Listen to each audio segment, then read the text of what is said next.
The wind howled like a hungry wolf outside the dusty barn. Inside, a single lantern flickered, casting long, dancing shadows. Alara, a tired but determined woman, stirred a pot over a small fire. 6 other survivors, their faces grim and weary, watched the pot with hungry eyes. Jake, their leader, a hardened man, slowly sharpened his hunting knife. "Almost ready," he said, his voice flat. A quiet sigh of relief went through the group. The smell of the stew, though faint, made their mouths water. "I just don't get it," Liam, a nervous young man, spoke up.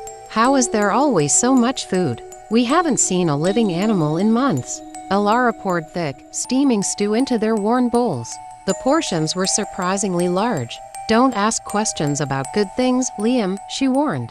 "Not out here."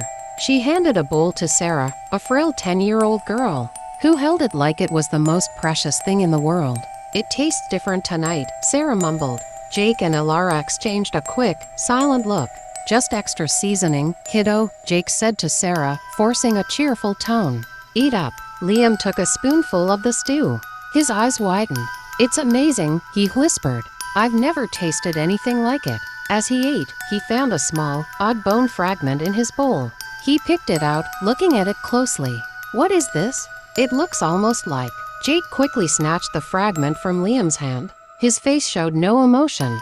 "Nothing," he said. "Just an old animal bone. This wasteland is full of weird stuff." Suddenly, a low, moaning sound came from the far corner of the barn, barely heard over the wind. Everyone froze. "What was that?" asked Ava, a jumpy young woman.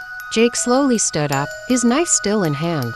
He walked towards a large tarp draped over something lumpy. The moaning grew louder, muffled, as if from underneath. "It's just the source," Jake said, his voice low and steady. "Providing for us, like it always does."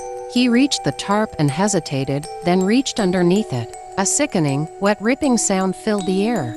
The moaning stopped instantly. Jake pulled his hand back. It was clean. He turned around, his face in shadow, but his eyes gleamed in the lantern light. "Tonight's offering has been accepted," he said calmly. Alara avoided everyone's gaze, stirring the pot with a new energy. The stew continued to bubble, endlessly, impossibly full. Sarah, unaware of what had just happened, took another large spoonful, a faint, disturbing smile on her face. Liam looked down at his bowl. He saw a faint, swirling red color in the stew, lit by the lantern. He took another bite, his expression a terrible mix of hunger and dawning fear.